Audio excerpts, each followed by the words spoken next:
Entre els anys 1925 i 26, Catalunya va ser escenari d'un dels episodis més sorprenents de la seva història política, el complot de Garraf. Un grup de militants de l'Estat català, el partit fundat per Francesc Macià, va planificar un atemptat contra el rei Alfons XIII. L'objectiu era col·locar explosius al túnel de Garraf, al costat de Sitges, per fer descarrilar el tren del rei que portava tota la família reial cap a Sant Sebastià. Es tractava d'un pla arriscat, amb un doble objectiu, provocar un impacte mediàtic i simbòlic i demostrar que l'independentisme estava disposat a desafiar la monarquia i la dictadura de Primo de Rivera. Els preparatius van ser meticulosos, els conspiradors van aconseguir materials i armes a través de contactes, tant a Catalunya com a França. Van buscar aliances i suport logístic entre militants compromesos amb la causa nacionalista. Entre els protagonistes destacaven noms com Jaume Comte, Miquel Badia, Josep Torres Picart, Ramon Fabregat, tots ells membres actius d'Estat català. Tot i no participar-hi directament en l'execució, Francesc Macià esdevenia el referent ideològic i polític de l'operació des de l'exili, reforçant la seva imatge de líder del catalanisme insurreccional i de l'independentisme. El complot, però, no va arribar a executar-se. La policia del règim, avisada per infiltrats i delacions, va intervenir a temps, decomissant els explosius i detenint els implicats. Judicis militars que van seguir van imposar penes molt severes, amb empresonaments de fins a 20 anys, i van servir al règim de Primo de Rivera per desacreditar i reprimir el moviment nacionalista. Malgrat el fracàs operatiu, l'episodi va tenir un gran impacte simbòlic. Va projectar Macià com a líder valent i determinat, disposat a posar en risc la seva pròpia vida i la dels seus seguidors per la causa catalana, i va marcar el camí per altres accions, com serien els fets de Prats de Molló el mateix 1926. Avui el complot de Garraf és recordat no només com un intent fallit, sinó com un símbol de resistència i de coratge de l'independentisme davant la repressió. És una història que combina ambició política, riscos personals i un context històric marcat per la dictadura, la censura i la polarització social. Avui intentarem aprofundir en aquest episodi i entendre la seva rellevància dins del conjunt del catalanisme i l'independentisme dels anys 20. En parlem tot seguit amb el nostre convidat. Som-hi, comencem.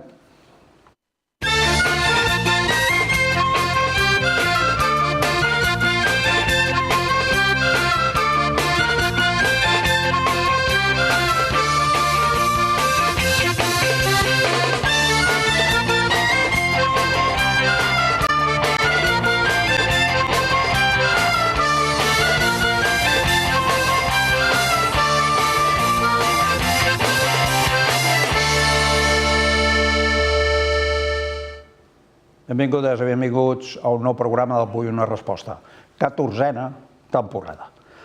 Volem parlar avui del complot de Garraf i ho farem a través d'aquest llibre. Aquest llibre, El complot de Garraf, 1925, que és un llibre d'en Joan Creixell i Plejà, però la segona edició. La segona edició, i parlarem amb una de les persones que ha impulsat, diguem-ne, aquesta segona edició i que penso que també hi ha alguna coseta teva per aquí dins, no? En Tomàs Callau, benvingut, Tomàs. Tomàs Callau és historiador i és secretari general d'Estat català.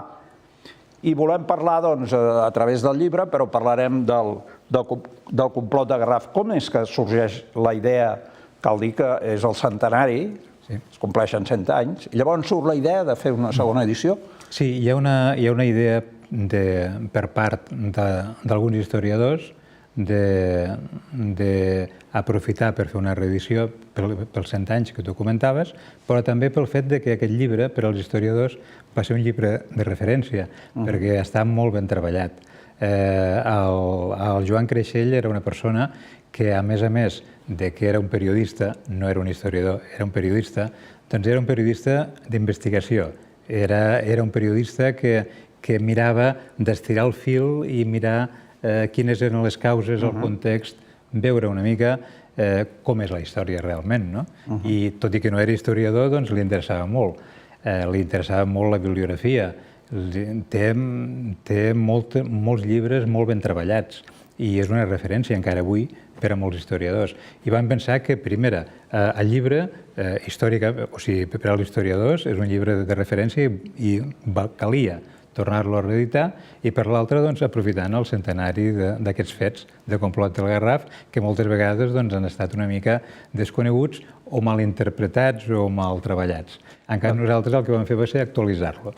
De fet, està editat per un altre històric de les edicions, que és Dalmau editor. El Rafael Dalmau, sí. Que sempre s'aventura en aquestes edicions de llibres. Ha tingut podríem dir, la convicció de que podia sortir bé i ens ha acompanyat, han fet 28 presentacions a diferents ciutats de Catalunya i de la Catalunya del Nord, i ell ha estat a la majoria de les presentacions físicament amb el cotxe fins allà i... En Rafael Català el vam tenir en un altre programa, La clau de la nostra història, el vam tenir durant 2 anys, que venia a explicar-nos sempre episodis de la nostra història, que són aquells llibrets tan importants i tan preciosos que edita, i va editat ja fa temps i edita encara Dalmau Editors. Necessaris, sí. Doncs parlem una mica de com s'inicia tot, és a dir, quin és el context en què es comença a preparar aquest complot de Garraf, perquè ja hem parlat de la monarquia, d'en Primo de Rivera, quin és el context que hi ha llavors? Hi ha un context previ, podríem dir, que afavoreix l'independentisme català d'aquella època de fa 100 anys. Aquest context internacional és favorable perquè hi ha hagut la independència de Cuba, Filipines i Puerto Rico després queda enganxat a l'imperi nord-americà i aquí no va més. Al final de la Primera Guerra Mundial també, no? Esclar, han acabat aquestes independències que van ser molt properes amb el temps, perquè eren els últims anys del segle XIX, doncs enllacen amb la Primera Guerra Mundial, la Primera Guerra Mundial s'acaba i a l'acabar la Primera Guerra Mundial hi ha tota una reconfiguració de fronteres de països nous que no hi havien estat abans i que no s'havia fet mai cap tipus de canvi tan gran des del Congrés de Viena del 1815. Per tant... Semblava que era el moment oportú, i per això Macià també s'hi va posar de ple, perquè era el moment oportú. Era el moment en què naixen, com a països nous, Sèrbia, Croàcia, Lituània, Letònia, Estònia, Polònia, Txecoslovàquia, etc. Per tant, és un moment de pujada, de canvis, i és el moment perquè els independentistes catalans diguin aquí estem. El que passa és que això es donava a l'Europa central i a l'Europa oriental i semblava que no podia passar res a l'Europa occidental, fins que els irlandesos s'aixequen amb l'aixecament de Pasqua i els catalans miren ràpidament quin és el tema. I les relacions entre el moviment irlandès i el moviment català està molt documentat històricament i fins i tot reunions entre en Francesc Macià i Alimont de Valera, dirigent després de la... Daniel Cardona, amb Nosaltres sols, que és una... Vol ser una còpia del Sinn Féin, no? Nosaltres sols. Sí. Evidentment hi ha la dictadura de Primo de Rivera. Aquest context internacional és favorable. El context, podríem dir, dins de Catalunya també és favorable, perquè hi ha hagut després de la Renaixença, una pujada, podríem dir, de valoració del que és la llengua, la cultura, els jocs florals, els primers discursos en català a l'Ateneu barcelonès, etc. Són totes aquestes coses que fan que la Unió Catalanista... senyor que veiem a la imatge, no? Sí, després apareix aquest senyor i diu, bueno, fins aquí hem arribat i dona un cop d'estat. Què passa aquí? Doncs, bàsicament, el que passa és que ells veuen que hi ha dues coses que els hi fan una mica de nosa, o sigui, parlant així clar, el govern espanyol de l'època. Un moviment obrer que està molt catalanitzat i potser no se n'ha parlat prou d'això, però ja en parlarem. I una altra cosa és que el moviment independentista està molt organitzat a partir d'Estat català i a partir sobretot de la Conferència Nacional que es fa el 1922 i que el 1922 crearà dos partits nous, que no seran la Lliga Regionalista, sinó que seran dos partits nous, un que és Acció Catalana autodeterminista, podríem dir, i l'altre Estat Català, que serà un partit independentista, però independentista sense cap complex, podríem dir, ni res, molt obertament. No com alguns d'ara, que estan una mica carregats de complexos, no?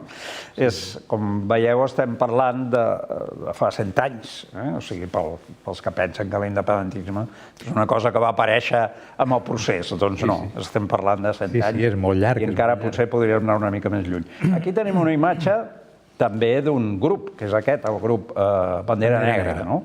Sí, Bandera Negra seria, podríem dir, els impulsors d'aquest complot del Garraf.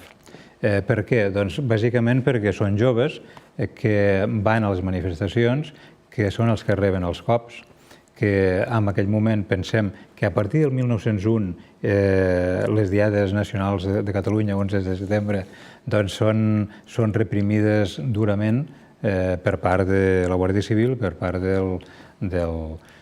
l'exèrcit fins i tot, i el del 1901 és el primer en què hi ha 30 detencions.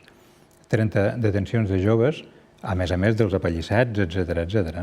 I a partir d'aquí es crea una entitat antirepressiva que es dirà la Reixa. Encara, esclar, a partir d'aquí es comença a organitzar la gent antirepressivament, contra la repressió. Però encara tindrem abans, el 1905, l'assalt dels militars al Cucut, a la revista del Cucut i a La Veu de Catalunya. Dona lloc a Solidaritat Catalana. Sí. La Solidaritat Catalana de llavors, Sí, evidentment. principis del segle. En acabat, esclar, totes aquestes coses són mostres repressives de com funcionava l'estat espanyol, o sigui, el govern espanyol monàrquic, en relació amb qualsevol moviment que pogués plantar-li cara. Bandera Negra pertanyia a l'Estat català o era un grup? És l'Estat català. Sí, Bandera Negra és una suborganització, com diu la... hi havia la imatge, i diu suborganització d'Estat català. Està integrada a l'Estat català, però és un... Sí, amb el logo, diríem actualment logo, doncs hi diu així. I ells són persones que estan en estat català, però que es desenganxen o pengen d'allí, per dir-ho d'alguna forma, com a suborganització, i s'ajunten amb una altra entitat, que són el grup del Set, que pengen també d'alguna manera de l'altre partit, Acció Catalana. L'Acció Catalana. Potser que expliquéssim una mica què significa Bandera Negra, perquè hi ha molta gent que Bandera Negra, i algunes es veuen amb les manifestacions així, però què seria Bandera Negra? Era un símbol de resistència que s'havia donat sobretot al Camp de Tarragona i a la zona de Reus, al Baix Camp, o sigui, com a resistència antiborbònica i antimonàrquica. Per tant, enllaçava una mica amb el que ells pretenien, fer una resistència antimonàrquica. Bé, també cal dir que al moment... Bé, amb aquest... Aquí tenim un esquema, no?, com si diéssim, de l'organització, no? Sí. En acabat, és d'on venen aquests grups, els grups impulsors d'aquest complot, de quins partits venen i com es van ajuntant fins a organitzar aquest complot del Garraf. Principalment, més enllà de tots aquests grups, Bandera Negra, el grup del Set, principalment és Estat Català i Acció Catalana, no? És això, no? A part hi ha un intent, diguem-ne, d'aquest atemptat contra Alfons XIII i la família, en aquest cas reial, que anaven al tren. Hi havia algun altre objectiu més enllà, diguem-ne, o simplement el que volien era fer aquest atemptat per crear una mica d'expectació, difusió, diguem-ne, de l'independentisme? Bé, ells pensen que... O sigui, passen dos fets que són totalment laterals, que no tenen res a veure amb ells, però que fan que s'impulsi aquest complot. Un fet serà el fet de que després del cop d'estat de Primo de Rivera, doncs l'Ajuntament de Barcelona es converteix en primorriberista, o sigui, canvien, podríem dir, els que estan dirigint l'Ajuntament de Barcelona i són persones afins a la dictadura. I en acabat, doncs, aquestes persones el que fan és fer-li un regal al rei, Alfons XIII, que és al Palau de Pedralbes. I en acabat, doncs li diuen, bueno, tu vine, visita Barcelona, nosaltres t'oferirem un regal. Aquell que regalava una ploma estilogràfica. Sí, Déu-n'hi-do. I clar, i el moment que pel rei, que a més té la resposta, podríem dir, de molts catalanistes, no cal que siguin independentistes, catalanistes. En general, doncs el que fa el rei és un discurs provocador. I això bé està documentat a tots els documents de l'època. Ell, en compte de dir agraeixo el regal i ja està... Quedar-se aquí. Sí, ja està. Doncs el que fa és fer un discurs totalment borbònic, de dir jo sóc un descendent dels Borbons, estic aquí i, a més, sou vosaltres que no podeu entendre el que es va fer, perquè tota la dinastia borbònica us ha favorit, etc. Clar, això va ser una bufetada. Això pot enllaçar amb el discurs d'un altre Borbó, Felip VI, el 3 d'octubre. Podríem enllaçar-lo amb aquest, no? Sí. En acabat, esclar, es dona, o sigui, això ja podríem dir escalfa tota la situació política i després es dona un altre fet, també lateral, que és que a Bulgària també s'organitza un complot, no hi té res a veure amb ells, però s'organitza un complot amb què posen un artefacte al moment en què el rei búlgar d'aquella època va a l'església i s'ha de trobar amb tots els caps militars. L'artefacte esclata, mata, em sembla que 18 caps militars, i el rei no el mata perquè arriba tard a l'església. En clar, esclar, és una cosa d'aquelles casuals de la història, no? Déu-n'hi-do. Ara que són així. Hem parlat hem dit alguns noms de persones, diguem-ne, implicades directament en el complot de Garraf, no? Jaume Comte, Miquel Badia, no? Marcel·lí Perelló. Marcel·lí Perelló. Aquests eren d'estat català, tots? Sí.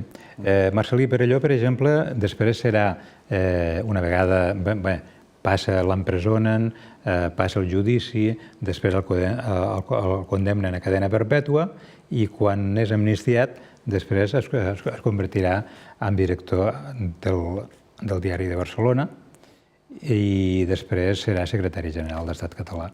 O sigui, és una persona política d'alt nivell. Tenim una imatge d'alguns dels detinguts, diguem-ne, del complot. La censura pensem que era molt dura i molt estricta, i era difícil que es poguessin publicar imatges d'aquestes persones que estaven encausades. Això és una fotografia, l'única fotografia que hi ha, amb què surten les imatges de les persones encausades. Després veurem alguna altra imatge, sobretot de Marcel·lí i crec que d'en Jaume Comte també. Francesc Macià, el paper d'en Francesc Macià és més de segona fila, més de... Bé, en Francesc Macià, en principi, el que volia era organitzar un exèrcit català a l'exili, perquè, clar, pensem que al moment en què comença la dictadura, a Primo de Rivera, editen un Real Decreto contra el separatisme. I això ho publiquen 6 dies després del cop d'estat. Per tant, ja ho tenien preparat, perquè és difícil de fer un decret, després elaborar-lo, publicar-lo, després que la Gaceta de Madrid el publiqui oficialment, només en 6 dies el tenien preparat, perquè el separatisme que deien ells era un objectiu directe i de primera fila. En aquell moment, després de publicar aquell Real Decreto, totes les direccions dels sindicats i dels partits independentistes se n'han d'anar a l'exili. I la militància passa a la clandestinitat. I els que van a l'exili, un d'ells és en Francesc Macià.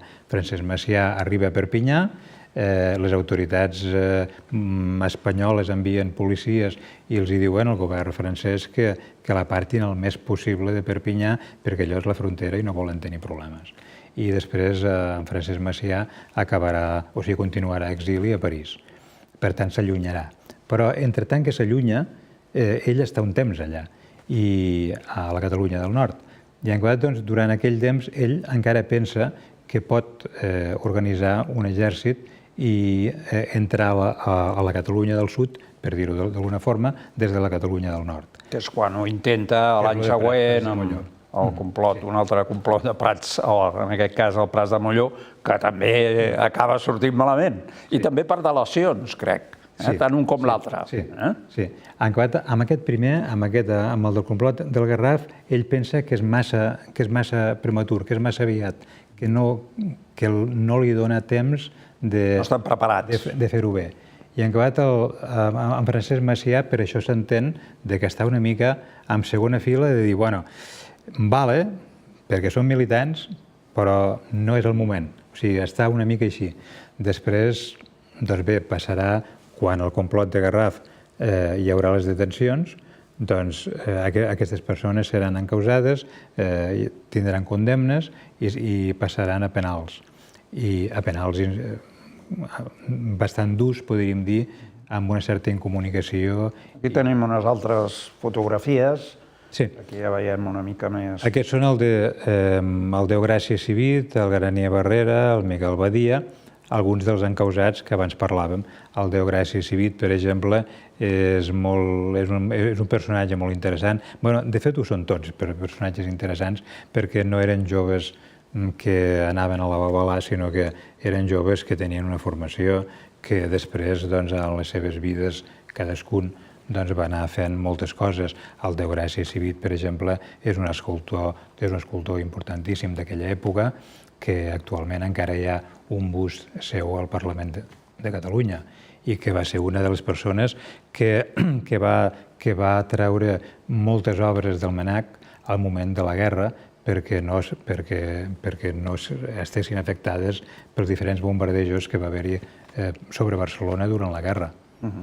Per tant, l'atemptat no es produeix, principalment per això, per delacions o... Sí, o sigui, ells intenten fabricar un artefacte de 40 quilos, que no és poca cosa, i traslladar-lo al Garraf. Al Garraf ja sabeu que hi ha uns túnels a la via fèrria i seria el primer des del baixador del Garraf anant en direcció a Sitges. En acabat intenten col·locar allà l'artefacte per quan vingui el comboi amb el rei i amb el sèquit i amb el directori militar. El que passa és que quan ells arriben allà, doncs veuen que col·locar un artefacte de 40 quilos a les vies... No és tan fàcil com semblava. No és tan fàcil. I no tenen eines adequades com per a treballar a les vies. I ho deixen estar i ho deixen per un altre dia. Però, clar, resulta que el següent dia, això era el 23, van el dia 25 de maig i es troben amb que la Guàrdia Civil ho té tot controlat i no poden treballar a les vies. Hi havia una prèvia a la bomba aquesta del tren? No hi havia alguna altra cosa? No havien preparat una altra cosa? Sí, després ells preparen un pla B, podríem dir, i amb aquest pla B diuen, bueno, anirem al Liceu i com que el rei estava convidat al Liceu, doncs arribarem nosaltres i li tirarem un tret. I clar, fan un sorteig per veure qui tirarà el... A veure, qui és el... I resulta que al sorteig surt una persona, un de tots, que no havia pogut anar a la reunió. I clar, l'altre no se'n fia massa. Vull dir, són aquelles coses... Sembla fet expressament, això, Perquè, clar, és que, clar, penseu que no és una... O sigui, que aquest llibre és un llibre d'investigació, no és un llibre d'herois i màrtirs i tal, sinó que és un llibre de persones humanes normals que intenten fer... Bueno, i el que deies, gent, diguem-ne, també, en certa manera, un escultor, vull dir, gent que no és que siguin allò delinqüents que sabien fer servir les armes, sinó que eren persones normals que s'entregaven a la causa, diguem-ne. Sí, són persones que treballen totalment per la causa, perquè si no, no haurien anat a posar un artefacte de les vies i no haurien tingut utensilis o eines adequades per a treballar-hi. En acabat, doncs, aquestes coses també estan explicades al llibre, perquè totes aquestes coses passen. En acabat, aquesta intervenció al Liceu no es pot fer i miren a veure de fer-la, de col·locar l'artefacte al moment en què el rei marxa en direcció a Lleida, podríem dir, i no poden fer-ho perquè quan baixen del tren doncs són detinguts per la Guàrdia Civil. Per què els deté la Guàrdia Civil? Doncs perquè hi ha una infiltració, que és el que comentàvem abans. Però les infiltracions també no és igual que l'independentisme.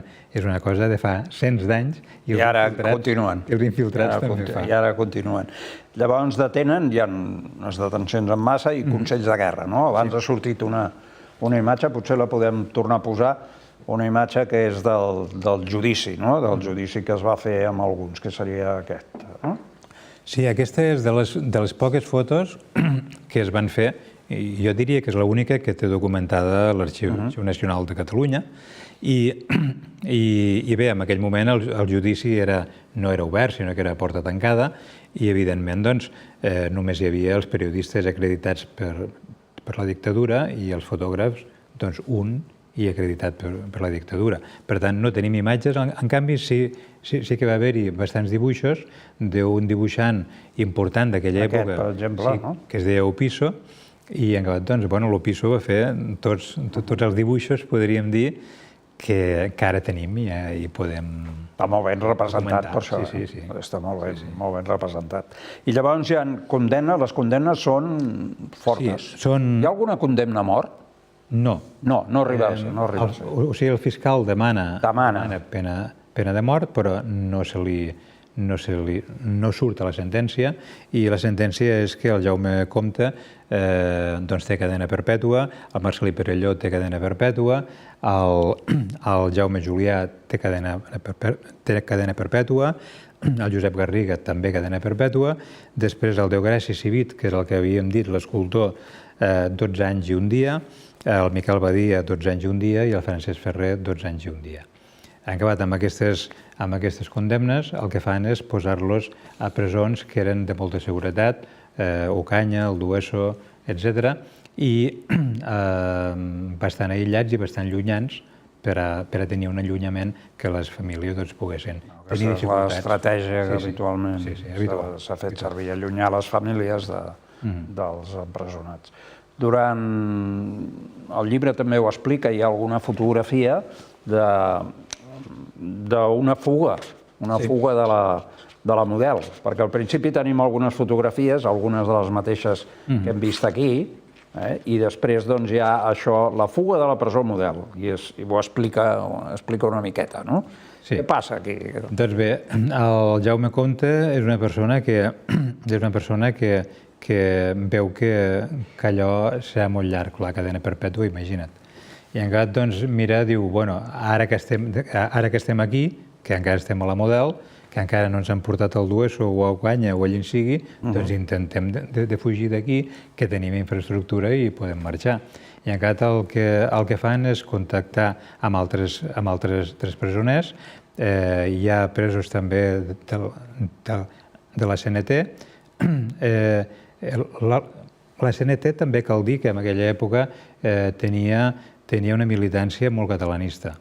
Després resulta que hi ha una, podríem dir, una versió oficialitzada de que és més FAI que no CNT, que és molt allunyada del nacionalisme català, de l'independentisme i tal, però la CNT...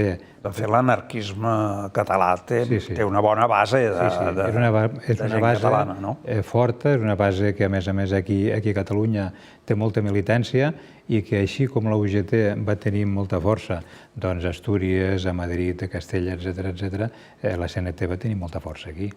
I era un sindicat molt catalanitzat en aquella època. Podem recordar, fent un salt en el temps, podem recordar quan, poc després de la transició, recordes aquella bomba a l'Escala de Barcelona, que és precisament per desarticular el moviment anarquista, que després de la dictadura semblava que tornava a formar-se, i allà els hi carreguen el mort amb els anarquistes de la CNT. És un salt en el temps, però això per veure que la història moltes vegades es va, si no repetint... Sí, documentalment tenim moltes proves de reunions de la direcció d'Estat català amb la direcció de CNT, a París, per exemple, a l'exili, posteriorment i abans, tenim molta relació, o sigui, molt documentada la relació a la presó entre presoners anarquistes i catalanistes, i per tant era una cosa lògica, vaja, habitual. Estan a la presó, però acaba arribant una amnistia. Sí, l'amnistia arriba quan acaba la dictadura i comença la dictadura blanda. Doncs en el moment en què comença la dictadura blanda comença a moure's tot. Aquí tenim una fotografia. I en acabat, Miquel Badier, Jaume Conte, Francesc Ferrer, i Déu gràcies, Civit, que és el... Barcelona indultats el 1930, no? 30. Han acabat a l'abril de 1930, comencen a ser indultats i després l'amnistia i comencen a sortir al carrer. El que passa és que fan una amnistia amb comptagotes, de manera que uns surten ara, els altres sortiran després, els altres sortiran després. I amb això eviten que hi hagi una rebuda multitudinària. Però resulta que es gira la truita i el que faran serà que hi haurà moltes rebudes multitudinàries cada vegada que surtin alguna... Per tant, els hi surt el que diuen el tret per la culata, no? Perquè crec que hi ha alguna altra imatge, no sé si la següent o no, però que veiem alguna d'aquestes aquí encara, no? Sí, aquí tenim una foto important amb la Lola Anglada. La Lola Anglada és una persona, artista, dibuixant, molt famosa en aquella època i coneguda. Probablement el que no es coneix tant és la seva militància i el seu activisme amb totes les causes que ella creu justes i també amb el moviment catalanista. I en acabat, doncs, ella el que fa és recollir signatures. Com que les dones no tenen permès, o sigui, no tenen dret de vot, no poden votar, però sí que poden recollir signatures i poden fer manifestos, etc. I en Catalunya el que fan és una recollida de signatures femenines, que es diu en aquella època, només de dones. Només de dones, perquè com no podien fer res més, doncs com a mínim feien això. I resulta que van recollir 210.000 signatures de dones, que a la Catalunya de fa 100 anys enrere és molt, és molt, 210.000 signatures. Passem una altra imatge, a veure si apareix alguna d'aquestes. Aquí, per exemple, aquesta és una d'aquestes rebudes que comentàvem, no? Aquí és la rebuda a Jaume Conte, al Passeig de Gràcia de Barcelona. El tren surt a Passeig de Gràcia, o sigui, a fora, i el reben milers de persones. Són fotografies que estan a l'Arxiu Nacional de Catalunya, ningú se les ha inventat i es poden consultar.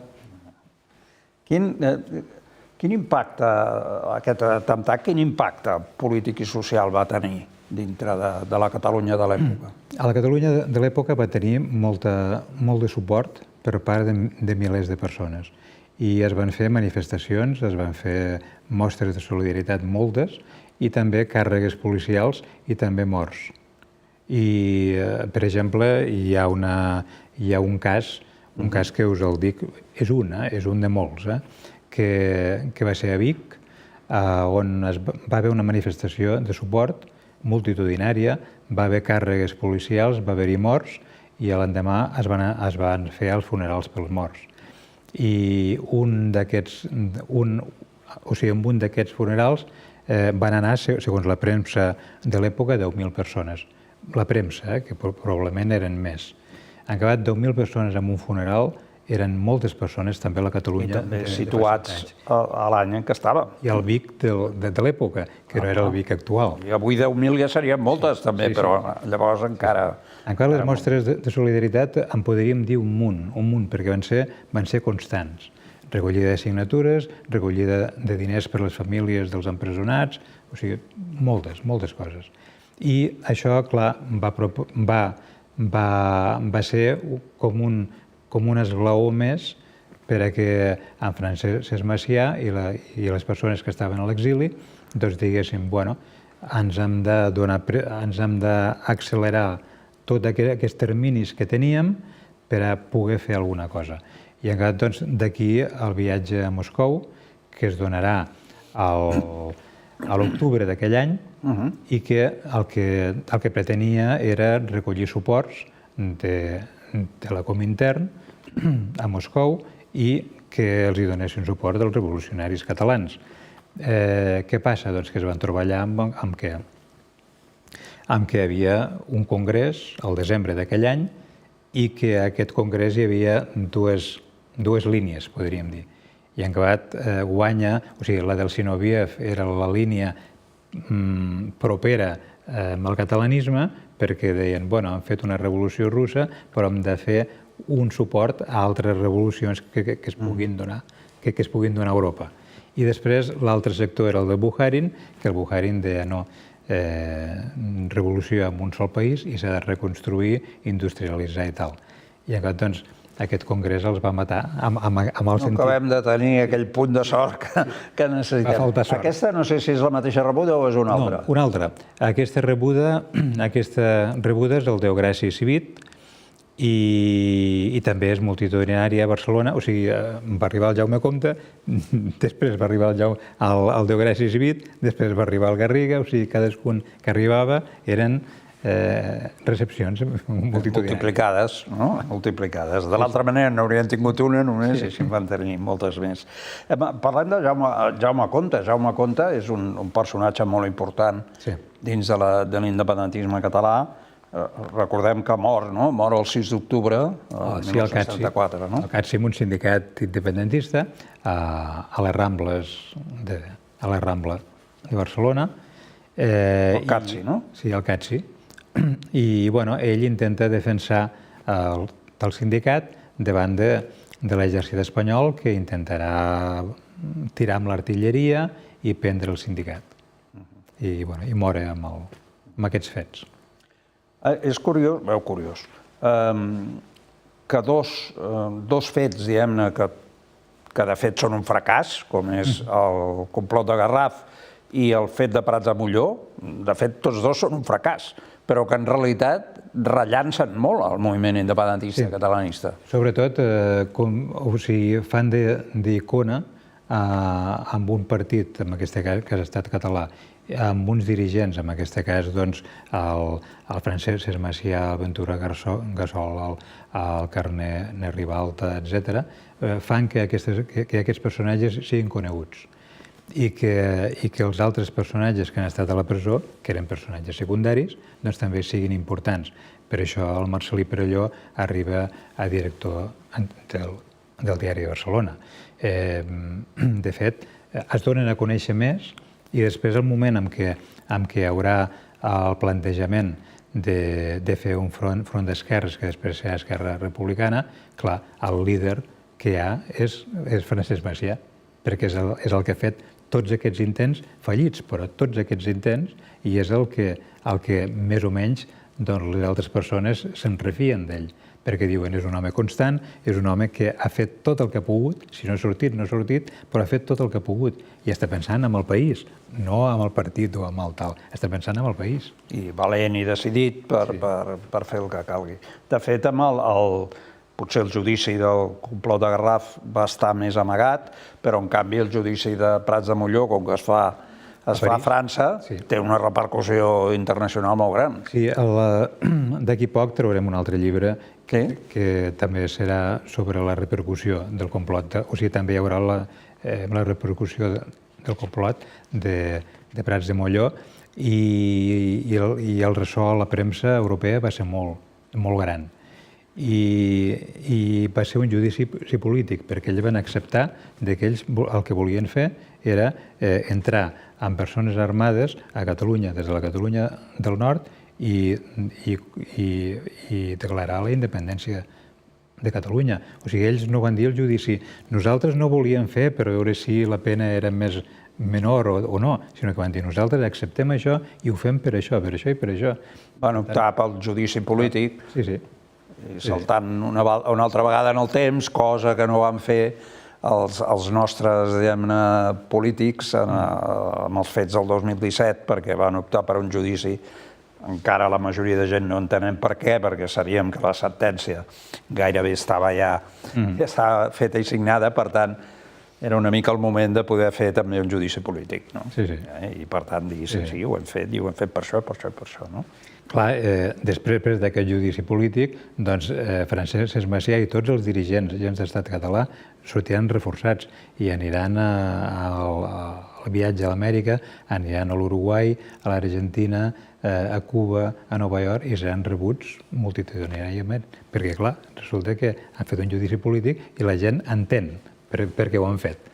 Sí, això es pot veure com d'un fracàs, es pot obtenir un gran rèdit també si actues com has d'actuar, com hauries d'actuar. En aquest llibre, més enllà de totes les referències del complot de Garraf, també al final trobem pràcticament, diria que més de 100 pàgines amb un apèndix de documents diversos, no? O sigui, és un llibre molt documentat. És que s'ha de documentar més que res perquè algú encara pot pensar bé i potser s'estan inventant alguna cosa. Sí, ja. No, tot és arxiu i tot està documentat i tot es pot consultar.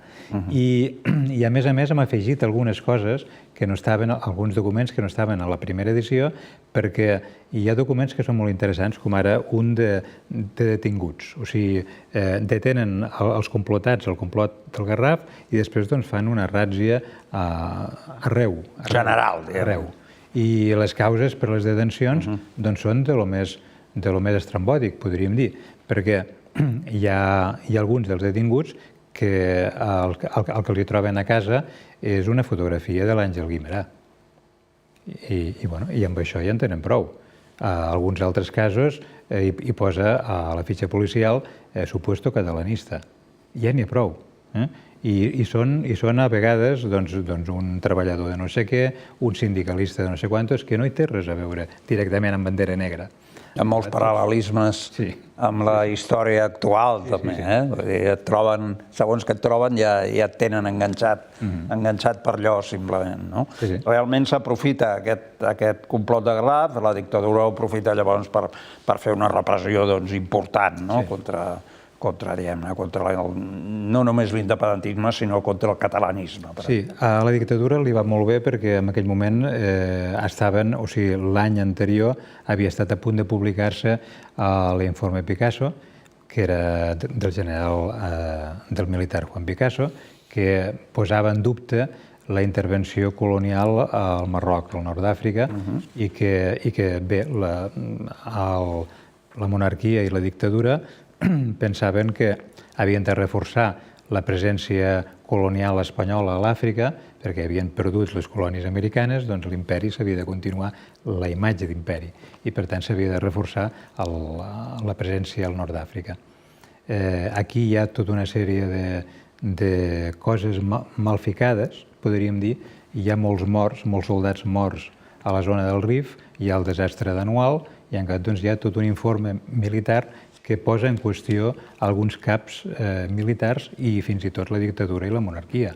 I en aquell moment, clar, la monarquia li interessava apretar fort amb alguns sectors per dir que controlaven la situació.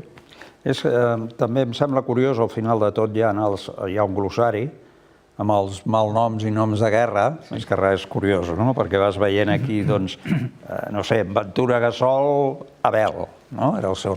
Això també s'ha viscut, diguem-ne, en temps més moderns, els anys 60 i 70, també s'ha viscut. Amb aquests noms de guerra, per intentar despistar una mica la policia i els investigadors. Hi ha anècdotes molt bones per als investigadors o per als historiadors, perquè hi ha alguns que, a més, tenen un número. En compte d'un nom, tenen un número. I clar, diu el 57, van a buscar el 58. I jo estic... Sí, ara que ho veig. Et pots trencar el cap. Sí, el 57, un conegut, en Daniel Cardona. El 57 o el 58. Clar, si tu dones aquest glossari, doncs tu ja saps, i el lector ja sap qui és cadascú, i si mira un document ja sap amb qui s'estan referint. I després hi ha el glossari de l'argot, que també és molt curiós, no? L'argot que es va utilitzant, no?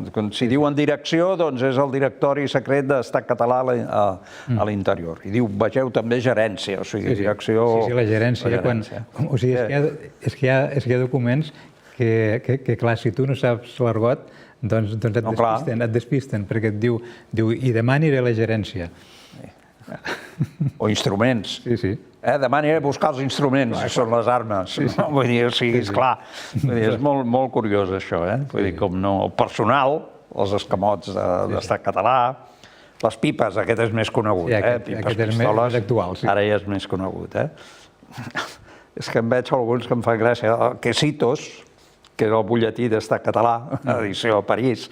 En fi, això és una mica l'anècdota, l'anècdota final, però realment l'interessant és tot el que hi ha abans.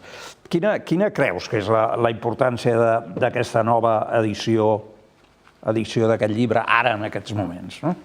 Per una part, actualitzar la informació, perquè s'han trobat, clar, un llibre sempre es publica en un moment donat, no? Però després passen els anys i pel que sigui, doncs es troben més fotografies o més documentació, més que res perquè, els historiadors ho sabem això, de que, per exemple, estava guardat en una caixa i la persona es mor i ho deixa als fills, però els fills no saben què és i diu, bueno, ho portem a l'Arxiu Nacional de Catalunya o al Monestir de Poblet o al de Montserrat i els hi donem i que ho guardin. Però clar, aquella documentació és important i després doncs et porta que puguis afegir documentació amb un llibre o amb una història. En aquest llibre hi has treballat tu i també en Fermí Rubiralta, no? El Fermí Rubiralta, sí. I després també, clar, pensàvem que estava bé perquè hi ha moltes coses que tenen molta similitud amb moltes altres coses actuals que han anat passant a la història de Catalunya. Hem parlat d'unes quantes. Unes quantes. Mentre conversàvem n'han sortit unes quantes que realment dius, carai, això és un paral·lelisme molt. I després, clar, tota la qüestió de que moltes vegades pensem o la història o el periodisme oficial ens fa creure que l'independentisme és una cosa que fa 4 dies se li van acudir a 2 o 3, no? O el moviment obrer és una cosa que tal, no? No, és que fa 100 anys passava això. La història ve de lluny. Sí, sí. I fa 200 anys també. I també una mica d'homenatge a en Joan Creixell, no? Sí, el Joan Creixell és una persona que, com comentava abans, era un periodista i va fer llibres, per exemple, la bibliografia de llibres catalans del 1939 al 43 i un altre del 43 al 46, que és una recopilació de tot el que anava sortint amb temps de censura i de represa després. Doncs moltes gràcies, Tomàs. Ha estat una conversa molt interessant i agradable. I recordeu, el complot de Garraf d'en Joan Creixell, però en el qual està posat molt al dia per en Tomàs i també per en Fermí Rubiralta. Que xulo. I nosaltres marxem ja. Marxem amb la frase de la setmana. I què hem fet? Doncs triar-ne una de Francesc Macià, però que està extreta precisament d'aquí del llibre, el complot de Garraf, i que diu això, que el poble espanyol recordi que no havent sembrat més que odi a Catalunya no pot pas certament collir-hi flors d'amor. Tornem la setmana que ve, que tingueu molt bona feina.